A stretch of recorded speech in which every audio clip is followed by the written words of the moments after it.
নমস্কার বাগানি বন্ধুরা, আশা করি সবাই ভালো আছেন। আমার ভিডিও যদি আপনাদের ভালো লেগে থাকে তাহলে একটু লাইক আর ফলো করবেন। আজ আবার চলে এসেছি একটি নতুন ভিডিও নিয়ে। গাছটি দেখে চিনতেই পারছেন হয়তো।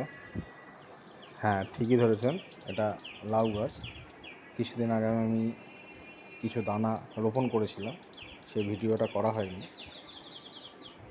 তার মধ্যে দুটো দানা থেকে কিন্তু চারা গাছ তৈরি হয়েছে, বেশ কিছু পাতাও বেরিয়েছে। তা আজ আমি গেছিলাম একটু গাছগুলোর আশেপাশে যে আগাছাগুলো হয়েছে সেগুলো একটু পরিষ্কার করতে এবং গাছের গোড়ায় একটু মাটি দিয়ে ভালো করে বেঁধে দিতে। কারণ ছোট গাছ আমরা যদি প্রথম থেকে পরিচর্যা ঠিকমতো না করি তাহলে গাছটা কিন্তু ভালোভাবে বেড়ে উঠবে না।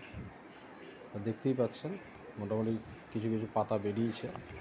আর লাউ যেহেতু একটু লতানো উদ্ভিদ, তা আস্তে আস্তে যখন বড় হবে তার কিছু অবলম্বন দিতে হবে এবং যদি কিছু মাচা মতো করে দেওয়া যায় তাহলে গাছটি বাইতেও সুবিধা হবে।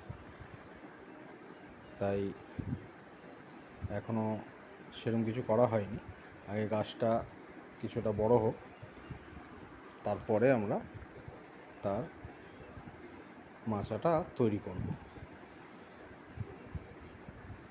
দেখতেই পাচ্ছেন গাছ কিন্তু এখনও অনেকটাই ছোট, বেড়ে উঠতে একটু টাইম লাগবে। তাই এটা শীতকালীন লাউ, শীতকালের দিকে লাউয়ের ফলন আমরা পাবো।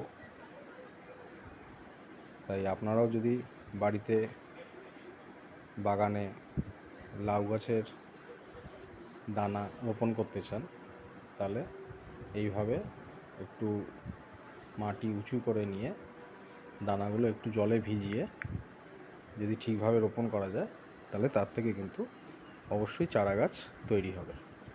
এবং পরবর্তী ভিডিওতে আমি এই চারা গাছে কীভাবে পরিচর্যা করছি সেগুলো আমি তুলে ধরব। আজকের মতো এইটুকুই থাকলো। পরবর্তী ভিডিওর জন্য আমার ভিডিওগুলো ফলো করবেন। নমস্কার।